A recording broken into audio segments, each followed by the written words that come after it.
So we're just letting everybody up onto the stage. Slight problem that our chair for this session hasn't been able to access Remo, so you've got me instead. So I'm just wait till I see the other people up on the stage. But we have two presentations today. The first we have Julian Lejeune, I can't pronounce that surname. Oh, Matt. Okay, Matt, fantastic. If you're here, then we will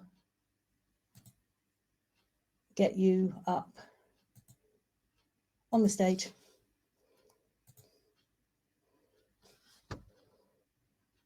Right. Hello. Over to you, Matt. You're the chair. I'm sitting watching you. Okay. Is it just yourself, Joanna, then, or the rest joining us? I can't hear you. Sorry.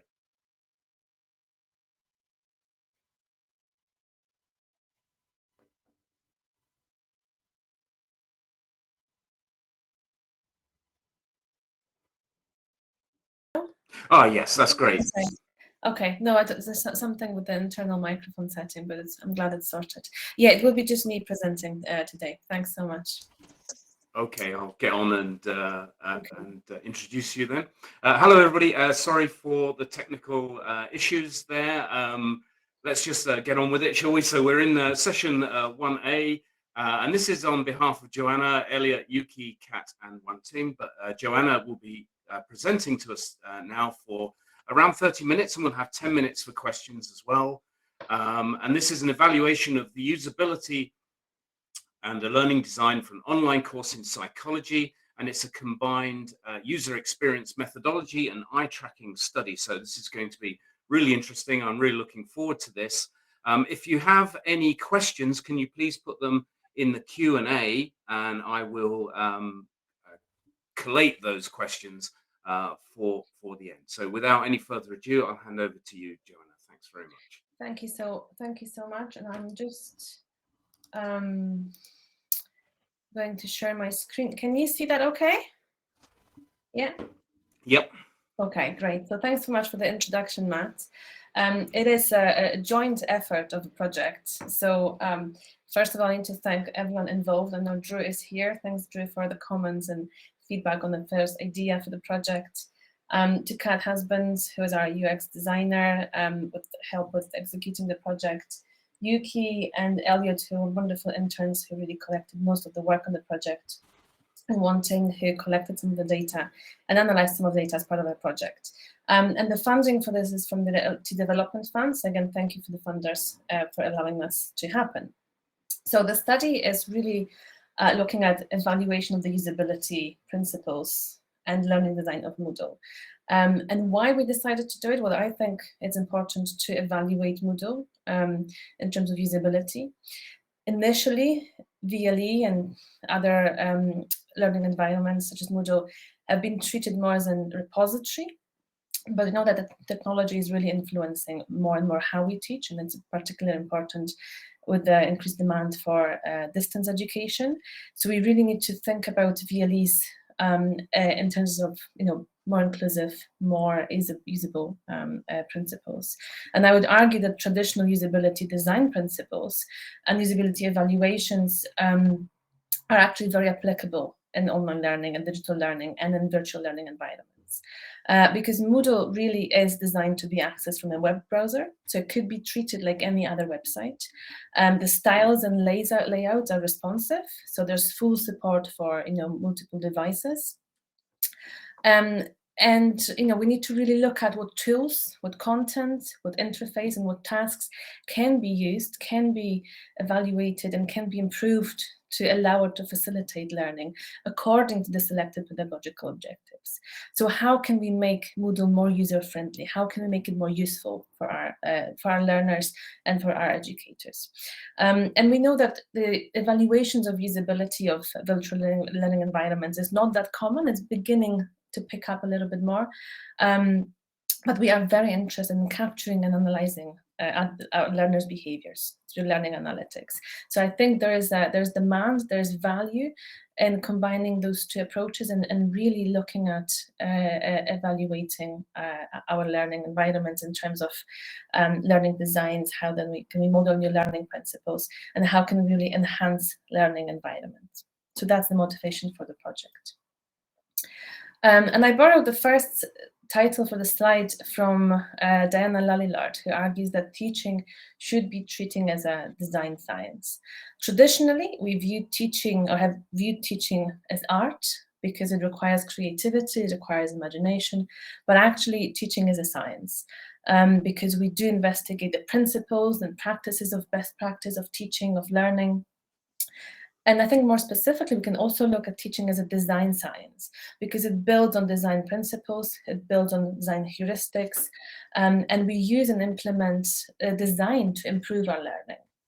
And this is particularly important and particularly more facilitated by technology. And technology has always been an active part of learning, starting with writing books, moving to presentation decks, PowerPoints, and now we have fully responsive VLE systems.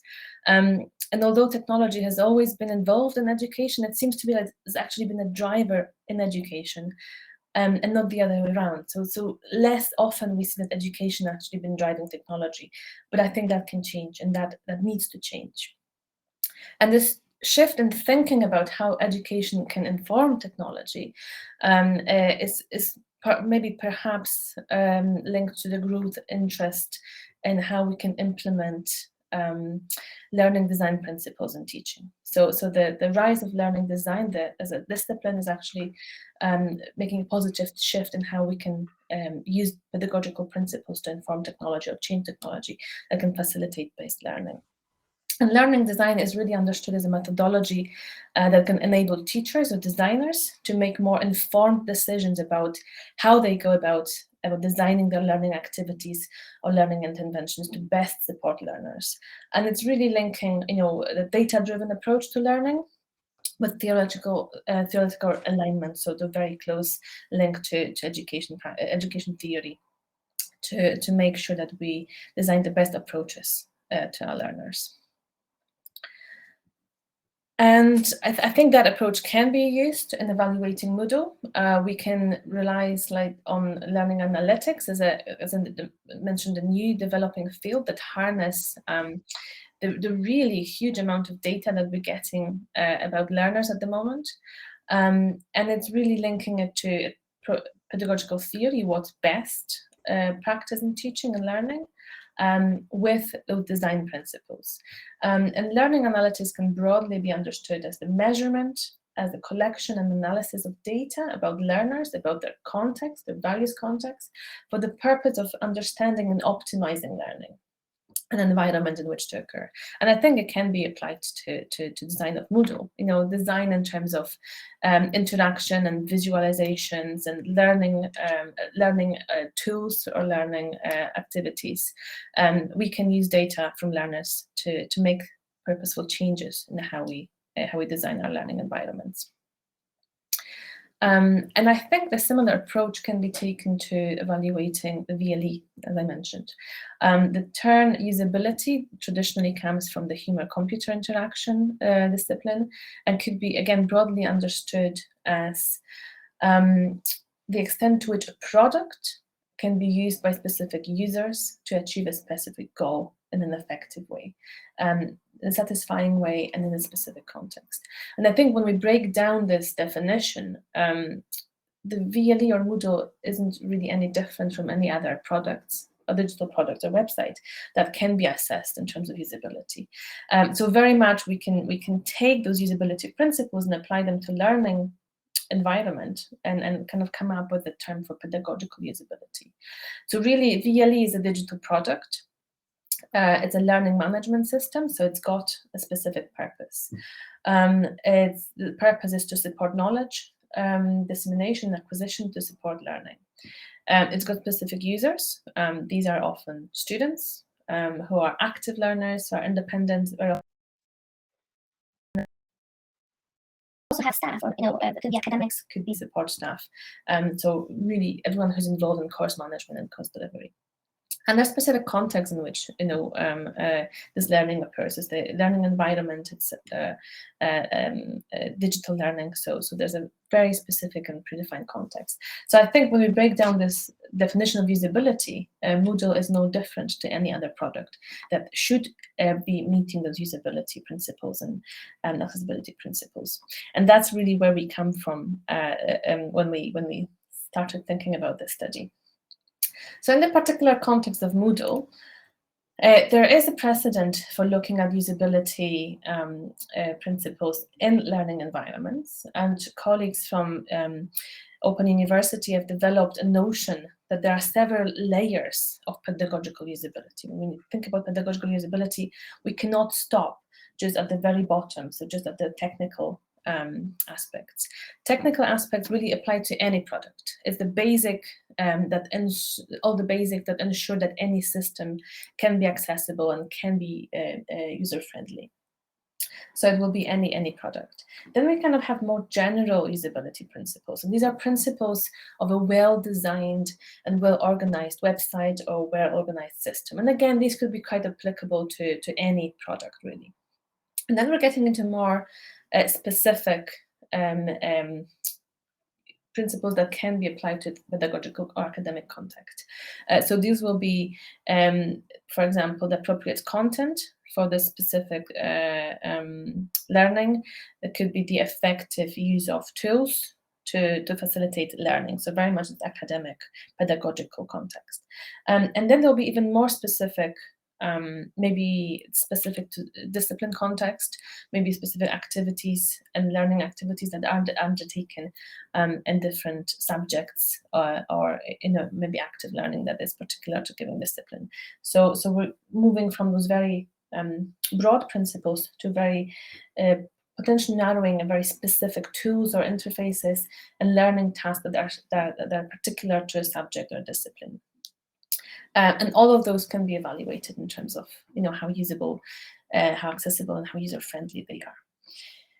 So in this project, we decided to combine mobile eye tracking with user experience methodology, which is commonly used to assess usability, to look at students' experience with interacting with our online distance learning courses delivered wholly through Moodle. And that is really, the project has started before the pandemic, but obviously is more applicable even now and more important even now. So we really want to understand, both psychological, ergonomic, and also social factors that determine how our students, how our learners interact with Moodle and how they can achieve the best outcome of interacting with Moodle and obviously the best learning. And we in School of Education have two sort of types of courses that we decided to compare in this project.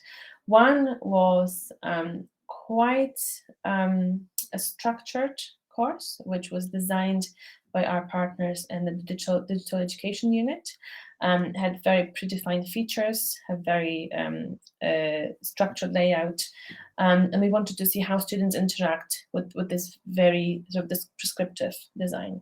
And the other one was also a fully online course, but in a way the instructor was given freedom in how they want to structure it, how they want to organize it. So it was more of a, I guess, this sort of traditionally more creative or more individual design. Really wanted to see whether there's any benefit of one or the other. And we applied traditional user experience methodology. So we used it's an empirical method for uncovering the strengths and weaknesses of any product in terms of usability. And it's also called a sort of think aloud testing. So we first started with, we call it top task survey. And I'll tell you a little bit more about it in a minute. But essentially, we went to our digital education unit and we asked them to provide us a list of any tasks that students can complete on Moodle. And they came up with 27 different tasks. We then reevaluated them and came up with 18 that are relevant to the courses that we wanted to evaluate. And then we asked 27 students to rate which of those they think are most important, and they voted 7 tasks as being most relevant to their learning. And I would actually like you to go to Menti and see if I can share it on the screen. And if you could vote yourself of what do you think is the most important task on Moodle according to you. So I don't know if you can see that link quite well. If you go to menti.com and use the code 3776867, you should be able to vote for your top task. And I wonder what our audience will choose, whether there's any consistency in what our students thought was the most important task. Okay, we've got the first vote, so everything is working well, so thanks very much. So you see on the list, it's quite a big list, it's 18 tasks, and these are the 18 ones that we have selected as the most applicable for the 2 courses that we wanted to evaluate. And we're seeing so far accessing lecture slides, engaging with weekly learning materials, whether it's audio, video content, submitting an assessment, quizzes are also coming up, access reading lists or articles. Okay. So general consistency, few clear favorites in terms of lecture slides and weekly learning assessment. Okay, so quite a few responses now, but clearly there's few winners. So I will close that now. I'm happy to share the final results if anyone is interested to see, but we'll return to our presentation. So the 7 tasks that our students voted for were accessing learning materials, reading lists, announcements on Moodle, discussion forum, so very much about communication, submissions, assessment submissions, quizzes, and class schedule. And like I say, this study was done before the pandemic. So video lecture slides weren't really necessarily that common at the time, but the clear communication and clear, content, all the content was really important for students. And these were the 7 tasks that we then ask our participants to complete on Moodle during what we call Touchstone Tour. And Touchstone Tours, again, I'll have a detailed thing in a minute, are very common user experience methods to really evaluate users, to talk you through how they interact with the product and while they complete predefined tasks. So here we recruited 12 students from the University of Glasgow to complete those Touchstone Tours on Moodle. And their experience with Moodle varied from 3 months, so very much first-year students, to over 50 months, so they're postgraduate students, with mean age of experience of using Moodle of about 2 years. And students have been given access to those courses in advance, 24 hours in advance, so they were quite familiar with it when they came to the lab to complete the task, but they didn't know which tasks they'll be asked to complete. And after they completed this Touchstone Tour, during which we also measured the arm movements, they were also interviewed. We used the semi-structured interviews to further explore their experience, what they found difficult, what they found challenging, and so on.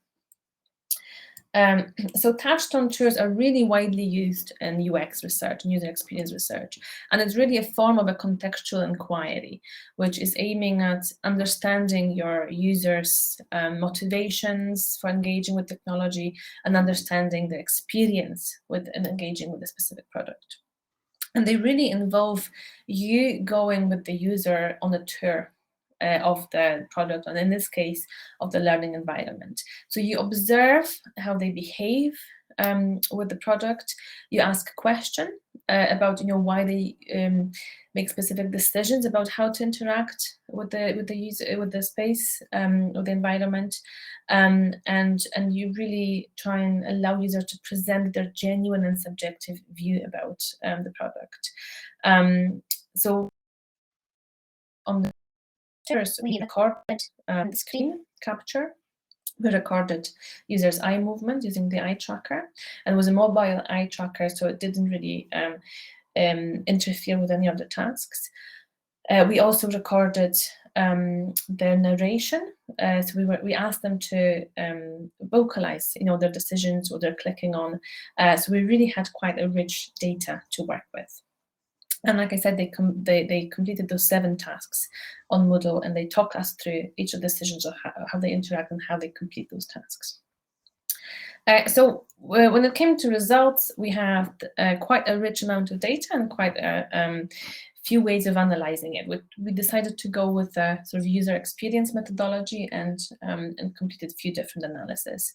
We started with textual analysis of our interviews and our observations, narration recordings, and we found, that the most frequent words that participants used during the interviews were obviously Moodle, were weak, the reading list, information, lecture, click and feedback. So that's not probably surprising. That related to all the tasks that they had to complete.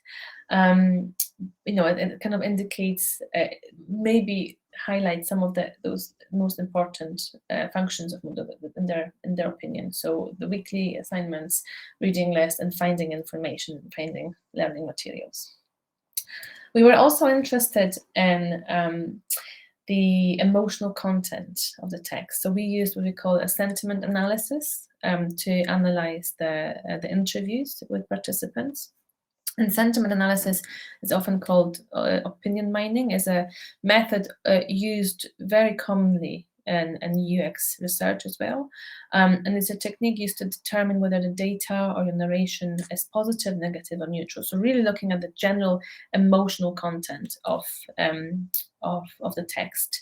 It's often performed on textual data to help business brands to monitor product feedback, to look at customer feedback, or about understanding customer needs. So it's really quite a basic first approach to look at, what is the emotional response to a product.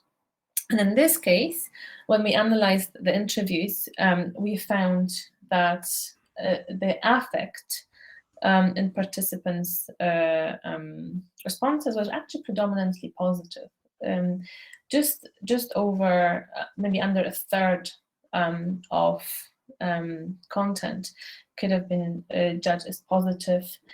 We had quite a few responses indicating joy. So actually, the interaction with Moodle is not as bad as we thought initially. There's a few around anticipation, which could be interpreted both as negative and positive, a little bit about frustration. But generally, I think the content, the emotional content indicated that students want to learn, they are eager to learn, and they actually find quite a positive experience with Moodle.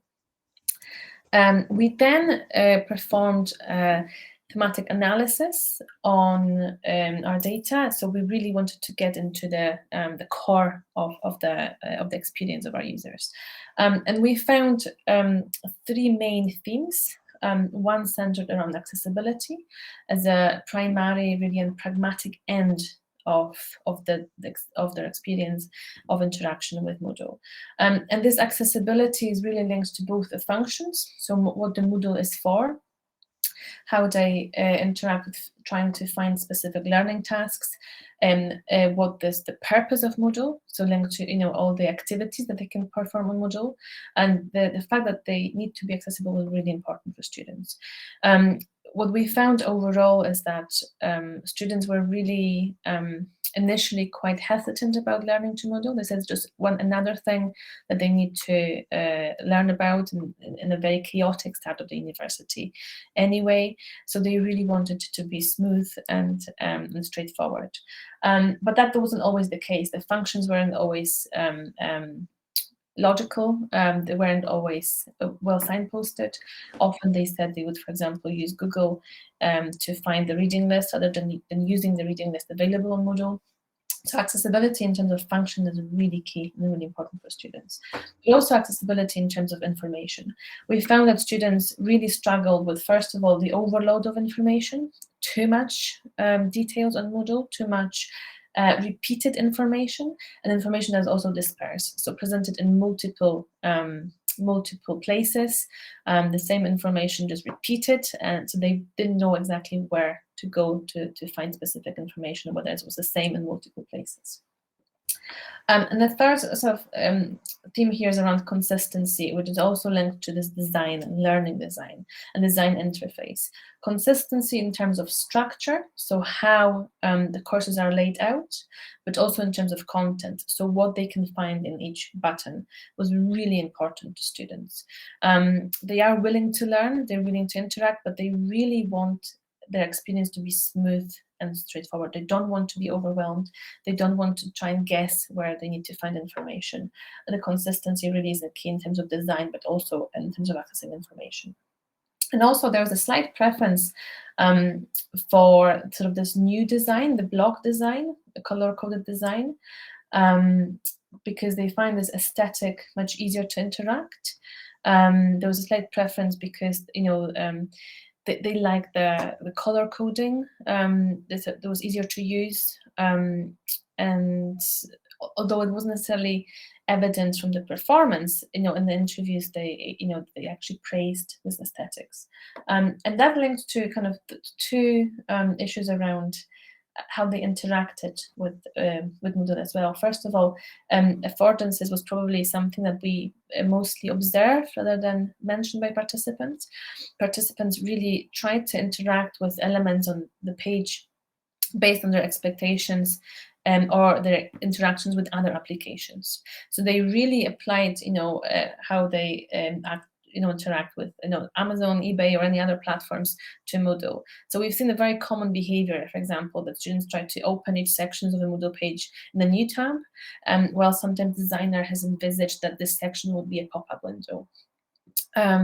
So another example is, for example, when they clicked on some of the text that appeared to be a hyperlink, but was actually signposting to another link. So they really translate their experiences with other products to Moodle. And they really, again, indicated that some of the elements should be signaling some function, so it should be signifying some of the interaction. So they really applied that prior experience to Moodle. And the third biggest theme was around communication and emotion. They really struggled with using Moodle forums to communicate. They really struggled with presenting themselves, really existing or communicating through Moodle as a platform itself. They often say they'd rather send an email. They didn't want to go to the forum because every classmate would get the message.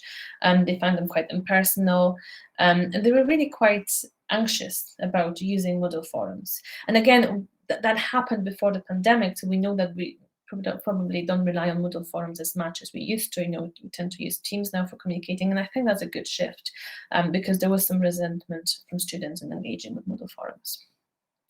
And finally, we also looked at the eye tracking data, and the caveat here that these are just example fixation density plots from few participants. We haven't yet fully completed the full detailed analysis of eye tracking. But what we can see now is we can think about these as a two-dimensional displays with the X and Y coordinates. So as if that was your screen, a computer screen in front of you. And we can see different colors. The lighter color is indicating more fixation to this area. So the lighter the color, the more and the longer participants looked at this region over time. So this plot is showing us a full sort of average fixation duration in this specific location during the whole touchstone tour, so about 7 minutes in total. And in terms of kind of qualitative review of this data, we can see probably that this more creative, more individualist design is really resulting in more diverse fixation. They're kind of more spread out. There seems to be more searching overall across the whole display, whether the new designs tend to be a little bit more focused. Like I said, these are just qualitative interpretations. that can indicate, kind of more search strategies in the sort of the creative or the individualistic design, and more focused searches on those unified designs. But we're still completing this formal analysis in the iTrack. Last slide now, some comments before we go to questions. I think there's a value in applying usability principles to evaluating Moodle.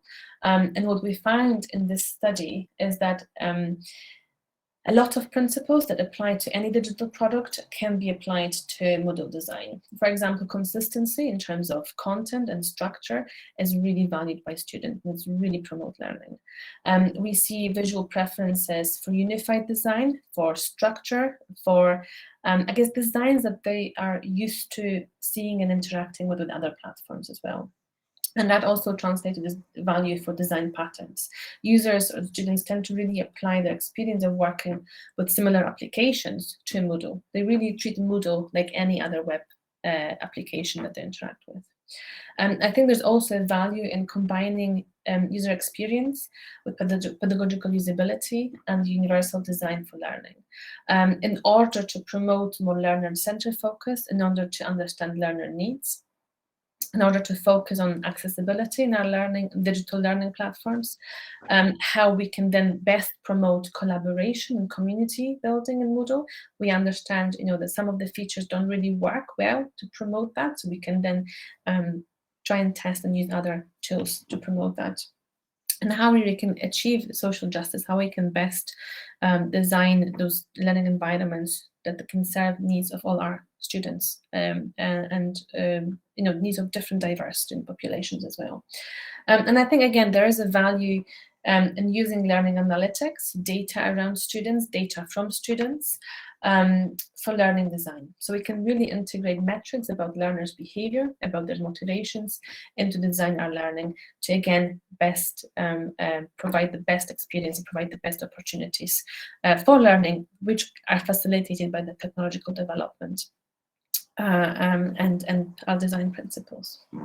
So that's all from me. Once again, thank you to all colleagues and students who help with this project, and I'm happy to take any questions. And I'll just stop sharing that for the moment.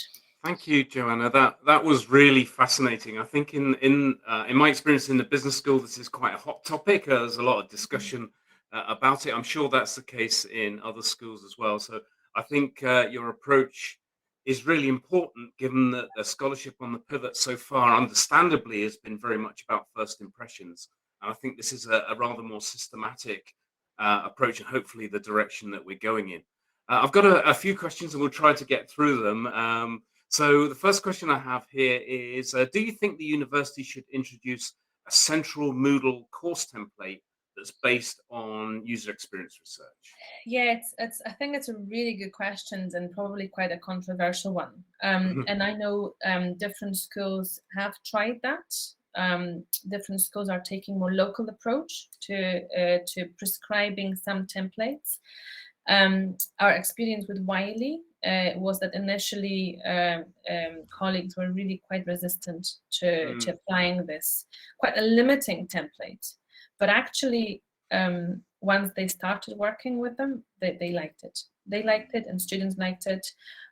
They love the support they get from the digital education unit in terms of providing feedback or advice on how you make your learning more active, how you make your tasks kind of more creative, and how you can still package it in the template, but it doesn't lose, you don't lose your individual teaching style. So I think there's a value and there's a benefit of having templates.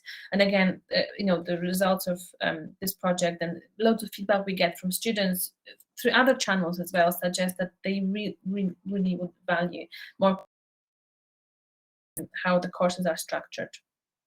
Thank you very much. So that question was from Craig Brown. Also have an anonymous question here. Was there a way of linking the emotional responses to specific tasks and functions? We can do that. We haven't done that yet in the data. I mean, we could It's possible. I don't have that specific analysis, but we could do that. We could look at specific tasks and analyze just the emotional content of narration during that task, for example. So it's possible. We haven't digged that deep in the data yet, but this is something that again is quite commonly used in business studies and kind of commercial studies to really get this feedback from users, and very often you really want to get the sentiment, the kind of the initial feel of how they interact. Yes. Yeah. Thanks very much. The questions are coming in thick and fast. There's loads of questions. I don't think we're going to be able to get through all of them. That's okay. I'll just ask this last question from Natalie Tasler. It's just jumped. How did you differentiate between learners with disabilities and other learners, or neurodiverse learners? Okay, so we haven't differentiated in this study. We haven't recruited from purposefully. We really recruited through volunteers that we advertise on Yammer. So we don't, and I don't think we actually collected data.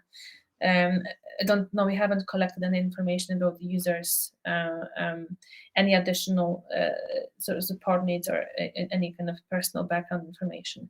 I need to put a caveat as well. I mean, our ambition for the project was really to get data from students and from staff as well, and compare how staff interact. Like I say, we started before the pandemic, and we just didn't manage because of the lockdown. So we managed to get a half of student population. If there is value in the future, I think it will be really useful to get similar data, similar insights from staff, and also students from diverse backgrounds as well. Like I say, we did collect information about how long they used Moodle, kind of their gender, their age, I think their subject, but nothing really more around their any additional needs potentially. But yeah, but that's a really good suggestion for the future. Thank you very much. Thanks for answering those questions. Sorry if you didn't get your question asked. There are lots of questions here to follow up, and I'm sorry we've just run out of time. But if you'd all like to show your appreciation for what was, I thought, a really fascinating and timely study. Thanks very much. Thanks very much, everyone. And I'm happy to kind of hang around a coffee break if anyone has any questions. Thank you so much. That'd be really helpful. Thank you. Thanks a lot. Okay, so just while we're getting the next team on, I'll just introduce our next one, which is William Farquharson and Julian Hopkins, talking about 3 case studies in incremental Moodle course enhancements. So very much along the same vein, really, really interesting and timely sort of reflection on what we've all been doing over the last couple of years. So without any further ado, I'll let you take the stage. Thank you. All right. Good afternoon. Good morning, everybody. Thank you all for coming. I'll just start straight away. Thanks for the presentation just now. I think it really ties in well with what we're going to talk about, and it really adds some extra data really to our one. I'll just share my screen and we can get started. So I can't see myself anymore. Is that showing properly? That's showing, Julian. Yes, we can see that. Okay, great. Yeah. Thank you. Sorry, I'll just go back to the beginning of it. Okay, so thank you all very much for joining us today. Just introduce myself. I'm Julian. My colleague Bill. We're presenting together some of the work we've done here. We're learning technologists in the College of Social Science. And for those who don't know, learning technology, really our role is to integrate pedagogical and digital design to enhance learning and teaching experience for staff and students. Very much what was being talked about in the previous presentation is looking at platforms such as Moodle, trying to use all the functionality of Moodle in order to improve the experience to fit different lecturers and teachers' styles, as well as to be able to include all of the students and make sure everybody gets the best out of it. We'll be presenting some courses we worked on with some conveners. So they approached us and then talked about wanting to redesign or add some bits, and we worked with them to try and fit what they wanted, and using some templates as well, material also provided by the digital education unit that was mentioned in the previous presentation. It's not a research paper as such. We don't have a hard data This is case studies. We're presenting what we worked on, and we do have some feedback from anecdotal, in effect, feedback from the lecturers and the students, but it helps to give some idea of the responses. Okay, so so just to start a little, the basic principles on which the designs are done, they come from cognitive load theory. And these are the underlying principles that we apply. They can map against cognitive load theory and also Meyer's 15 principles of multimedia design, which I'll discuss in a moment. And the basic argument here is that when we're learning something, we have limited cognitive capacity. There's only so much you can take in at any one time. And the three kinds of processing, which typically are discussed here, are extraneous processing, which relates to things that while you're trying to learn, you have to process things, but they're not directly relevant to the actual learning content, such as having too many pictures on a slide which don't relate to the actual topic, for example. The essential processing is related to the actual topic itself. This can be very complex if it's a complex topic, and therefore there's ways to try and make this processing easier. And generative processing is mostly related to how the person makes meaning out of the content that they're gathering through their essential processing, and they integrate newly learned concepts into existing schema that they've stored in their long-term memory. And the basic argument here is that within working memory, you only have limited space. The argument is might have heard of the idea that you're unable to hold more than 7 ideas, 7 items in your working memory, and probably process no more than 4, according to some. And the working memory needs to take into account the new material, work with it, store it, and make it into schemas, and then it gets drawn upon for future in future occasions. And what our main goal here in trying to redesign a Moodle course is to reduce this extraneous cognitive loads so that the learners can focus on using their working memory for the actual learning involved, and to improve the potential for essential learning to happen more efficiently. So so this is the 15 principles of multimedia design. We're not going to look at all of them today. We're just going to highlight a few of them. Just to highlight that Meyer is, he worked on these, he very much emphasizes the empirical basis of his principles, that he's a cognitive psychologist, I believe, or psychologist anyway. And these sort of principles were tested using empirical experiments and so on, a bit like the previous presentation, the same approach, using 2 different models and testing how people respond to them. And the 5 we're going to focus on will be coherent signaling, spatial contiguity, segmenting, and pre-training. And so actually going to be using Menti as well now. So I'd like you just, if you don't mind, look at these pictures. Take a little while to look at these pictures as a small experiment. They all explain how a bicycle moves, and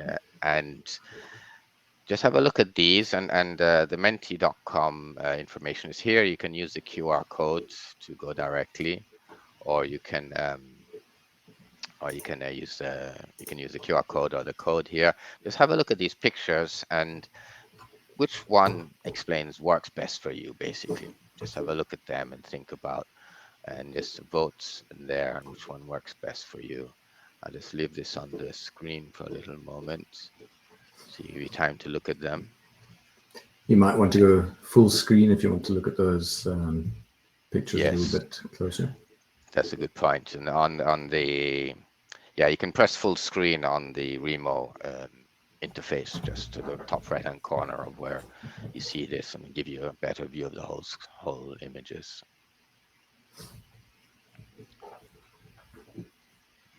So I'm just gonna check and see if things are going into, I have to go here and present this, and hopefully we're getting some results. Okay, so definite response there. We can see very much most people prefer the one at the end here and less for the rest. I think that's pretty clear results. And okay, I think give you a little more moment to look at it, but yeah, I can see the clear preference there. And I'll just, okay, just to go with that for the moment. I think 43 people so far is and so just get back to here. And so this is the nice results for us is sort of what's meant to happen. And it's really based on certain principles. The first principle here, the coherence principle, is do not use unneeded words, sounds, or graphics. So in the image here on the left, clearly, as most people didn't like this, it's got a lot of extra stuff in here which you don't need to know to understand how a bicycle moves. You got a picture of a guy, a nice background, or it's a nice picture, but it doesn't really help you. So this one here on the right uses the same way of presenting the information, but the picture itself is just simply the bicycle. So it takes away a lot of extraneous content here. And so that's an example of the coherence principle. But the next slide we see as an example of spatial contiguity principle. So you place the printed words near the corresponding part of the graphic. And so here it's the same bicycle twice over, but the one here on the left, what you need to do is you have to move between the legend and the picture. So you look at one, the pedal A, you have to go down here too. So your brain, your eyes have to move up and down, which sort of reminds me of the previous presentation when they're talking about the eyes being more focused or not. Whereas this one here, the information is directly on the actual place. And finally, the last one, which most people preferred, it sort of combines them. It takes away, strips out everything. It just has a simple diagram of the bicycle and just shows. And so it's kind of combines both of those principles. So, okay, so I'm pleased that experiment worked. So that's what this is. So that's an example of the coherence and spatial contiguity. And here's an example of how this can be applied in a Moodle design. So on the left here, you can see there's the original design and then the redesign on the right. A lot of Moodle pages often look like this. It's a series of links. There's quite a lot of space between them. They have little icons, which you have to work out what they mean. And it's not always easy to explain the context of each item there. However, on the right, and then what's been done here has been using two functions in Moodle, using labels, where it's like a text editor where you can put whatever content you want. And it's also using the available but not shown on course page function, which basically hides these original ones, and you just link to them from somewhere else. And for example, here we can see in this sentence, in this paragraph here, the convener explained, you look at these two short animations, you can click on these and they'll take you straight to those videos, but it's in context there. So it's much easier for the student just to go there. And similarly for the other items here, same kind of principle.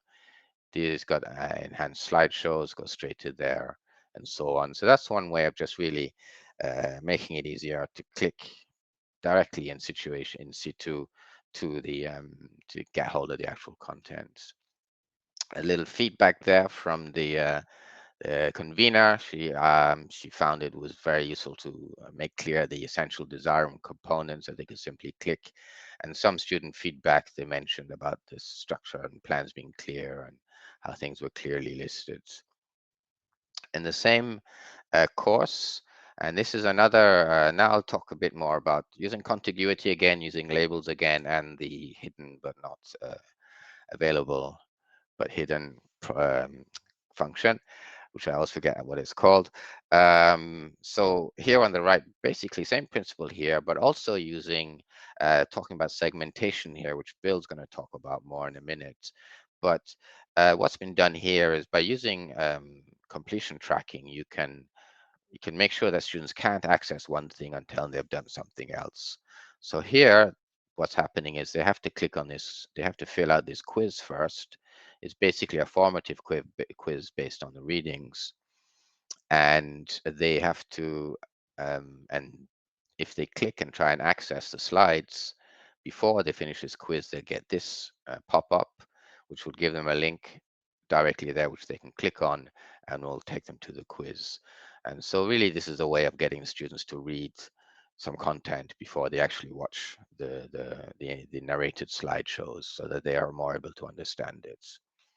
And similarly, this is another course we worked on, which is a business one. This was basically during the induction week, designed to mostly run by itself online. And here, using the same principles of restricted view, students have to open up these activity pages, watch some embedded videos, and they can't access the Microsoft Teams where there was a discussion forum for them. They couldn't access that until they had watched or at least opened all these pages. And so once again, trying to break it up and to make it easy for students just to click straight away and get to where they want to go, and so keep their brain space for other things. And I think there's some feedback there. The convener found that she could know that the students did the reading first, basically, and students talked about how the quiz helped them to read well and helped them to keep up with the course. So that's me. I'll turn over to Bill now. Thanks, Julian. I'm just going to. Should be able to take over, I think. I'm just waiting for my screen to come up. Okay. Yeah. Okay. You need to stop sharing your screen, I think, Julian. Just yeah, I think you're right. Okay, I've stopped sharing mine. Flashing images are. Yours is flashing, yeah. Okay, I'm just going to stop and then start that again because Yeah. something was happening there. That seems to be better. Okay. Yeah, that's good. Super. Okay, thanks. I would just reiterate if you haven't, the display might not be very large if you're viewing it in Remo. So I would suggest going full screen so that you can actually see what I'm trying to show here. In this example, we're looking at 2 iterations of the same course, and you can see the earlier course on the left is being organized with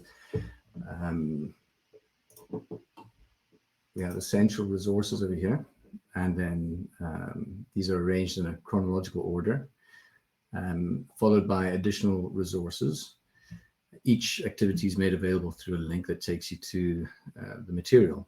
Then on the right, what we've done is we've applied the customized labels from the template that was created by the digital education unit. So full acknowledgement to that team. You can see that the user interface is significantly different, and I want to mention the 2 multimedia principles that have been applied to this course design.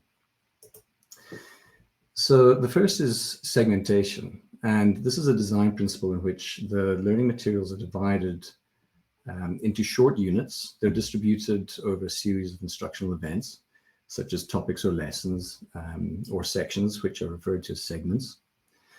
And from a user design perspective, this includes grouping related content to aid students in the perceiving of the underlying structure of the instructional process.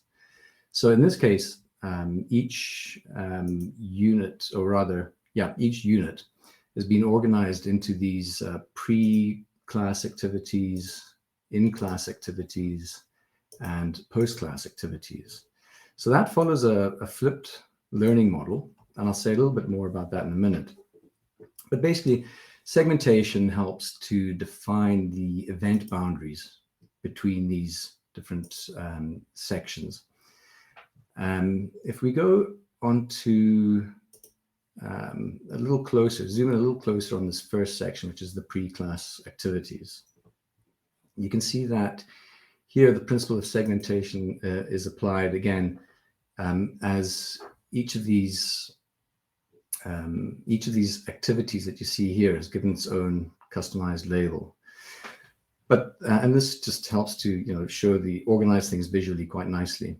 But there's another principle that's at work here, and that is the principle of signaling.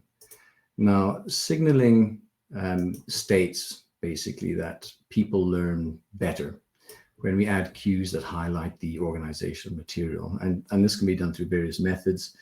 You can use signifiers like we have in this template. You've got these icons that suggest what students are actually seeing.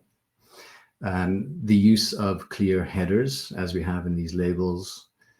There are other conventions as well, like graphic organizers, typographical cues like numbered lists and so on. And I'm sure that you'll recognize the somewhat common sense application of these principles, but it is worth noting that various studies have shown that segmenting and signaling do have a positive effect on learning. I said I'd return to the flipped learning model. And I just want to mention that this template does cater nicely to flipped learning. One of the principles of flipped learning is that you consider what is the most important work that students can do when they're in class together with their peers and their lecturers or their tutors. You then allocate pre-work that is completed in an individual space. And that's what you're seeing here. This pre-work, this segment of pre-work is really clearly defined for the students. The activities are achievable. They set up the students to participate in the next segment of work, which is then the in-class activities.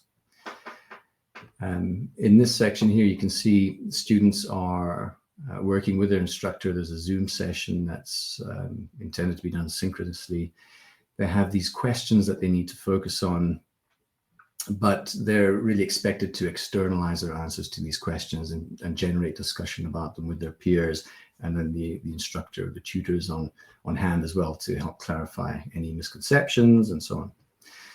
And then the third segment would be the post-class activities, and these can include individual or group work, because after all, individual work can still be social, but essentially they'll be done without the instructor present. So these are typically consolidation activities, or could be used to integrate a lessons material with earlier content. So a bit of feedback that was received here. Students had offered quite a lot of positive feedback, specifically with reference to this structure of segmentation, pre-class, in-class, and post-class activities. Certainly enough that suggests that it's worth looking at, worth considering. So I'll just give you a second to skim those comments that were made there.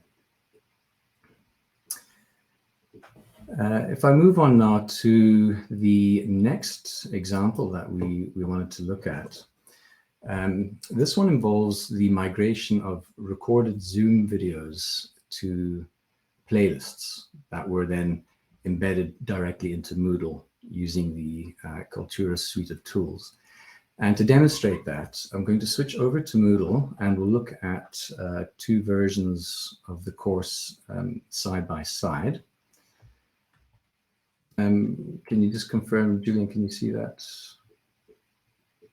My Moodle? You can see the split screen now. Okay, great. So what you see here on the left is the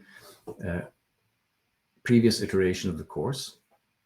And you can see actually that this has employed the principle of segmentation, because this lecture video has been split into 3 parts, so 3 smaller parts, and then signaling is done quite nicely. You can see obviously the order that these are supposed to be viewed in.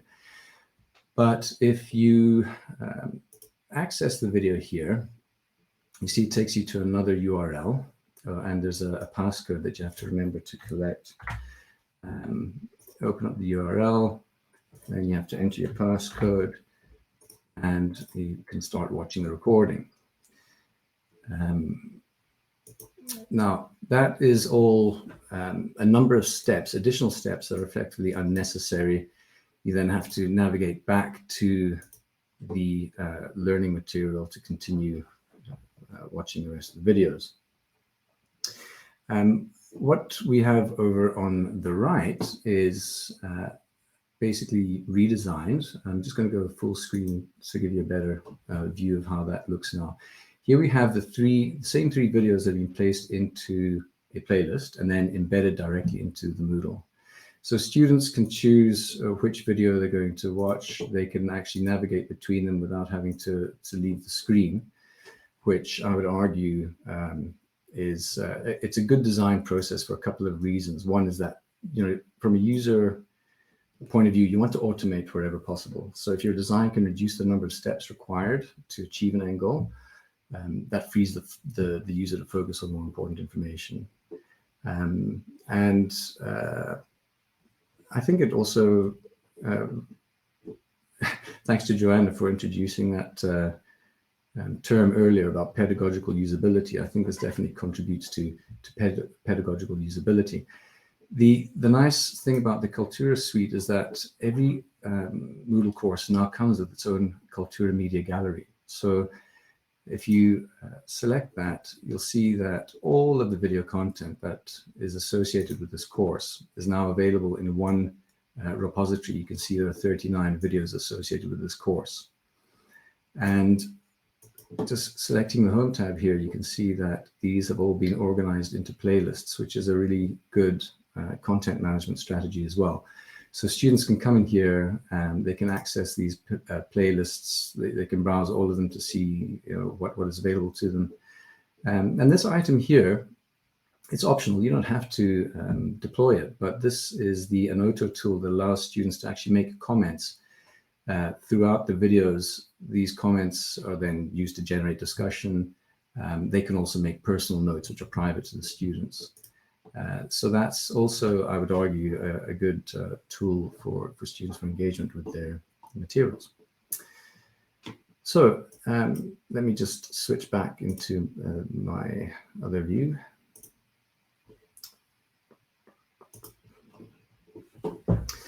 So that really concludes the three comparisons. I'll leave you a little bit of feedback on from the convener on this last course. He certainly suggested that this was an improvement. So I think looking at the potential of Cultura is definitely something that we should all consider. It is available to everyone with a University of Glasgow Moodle account.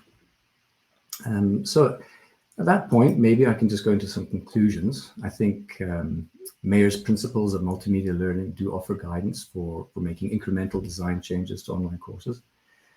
And although they are primarily intended for the design of learning materials, they make an impact on the efficiency of the user interface as well.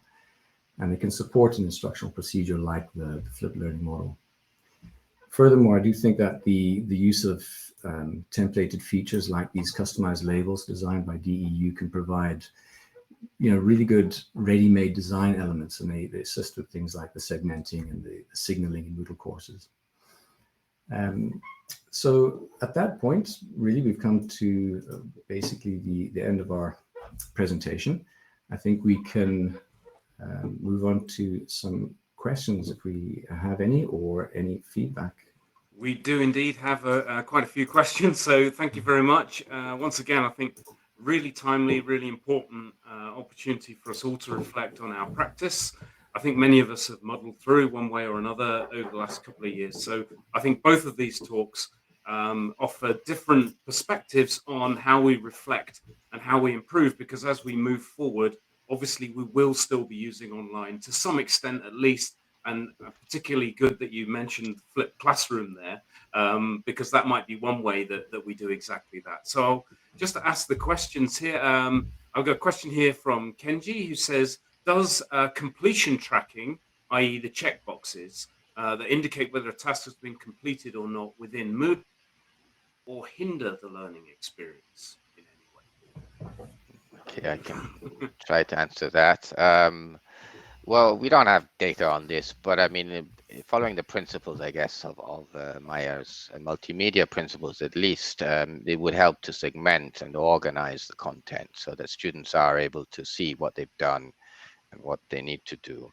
And also, when you can't access one thing until you've done something else, it really it makes it easier for them to progress through there, and then they will then do the learning at the pace or in the direction scaffolded by the lecturer or the convener who would be able to plan. So they'll be able to plan introducing sort of simpler concepts and building up to more complicated ones. So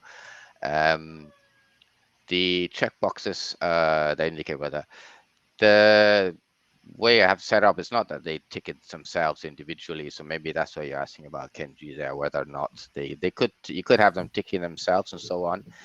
The interface is not so great for that, and that's another problem. It's a Moodle thing. You've got to go into somewhere else, find it, tick it. It doesn't. If it was like much more intuitive, that could possibly also be a good way. I prefer it when it's automated to some degree, and it gives the lecturer, like getting students to read something before coming to a lecture or something is always a challenge, and this is one way of ensuring that. Excellent, thank you. Kirsty also asked, if you add media to Kaltura, are all of the videos accessible to students through the media gallery, even if they're hidden in that specific Moodle section? That's an interesting question. When you build your media gallery, you have to select the media that goes into it. So you can choose to keep it empty. I'm not sure, Kirsty, quite what you mean by hiding them on the Moodle page. I think the concern is that if you've got a section in Moodle which you are building, constructing, and isn't ready, or perhaps the students haven't reached that unit yet, and you don't want a load of them to race ahead. So you've got that section hidden. It's completed or in a state of construction, but it's hidden, and your videos are in there. Perhaps you haven't edited it yet, and it's still a little bit embarrassing to show or something, and they could just access it via the media gallery. Okay, so that is a good question. There are quite a few steps to getting your media ready and then publishing it into gallery. Typically, I would suggest that you get your media into your media space, which is actually separate from Moodle, and then you use your Kaltura media gallery in Moodle to add your videos from that media space. So you would only really add them once you're happy with them. But that's something that gives me something to tinker around with to see if we kept it hidden. And the thing is, there are different ways of them. You can actually embed videos directly into your Moodle sections without having them in the Kaltura media gallery. You can actually get that embed code from the media space, which is a separate platform. So yeah, there are options for doing that. Okay, that was a good question, Kirsty. Also a question here from Joanna, who says the flip model design is really intuitive and clean. If there was one thing that each course instructor could do to improve the structure of their Moodle course, what could it be? Just think Consistency. of one thing. I guess Okay. my answer. Use labels would be my answer. You can put so much in a label, explain it, have a picture, design it the way you'd want it to look, and then link to them using the hidden, available but hidden, show available. Okay. That one. So, okay, I think we're running out of time. I'm very sorry. Sorry again if you didn't get your questions answered, but there were some great questions there. Thank you very much, William and Julian. That was a really great and informative and very timely presentation. So I feel very privileged to have listened to both of those talks. Thank you very much. Thank you. Thank you.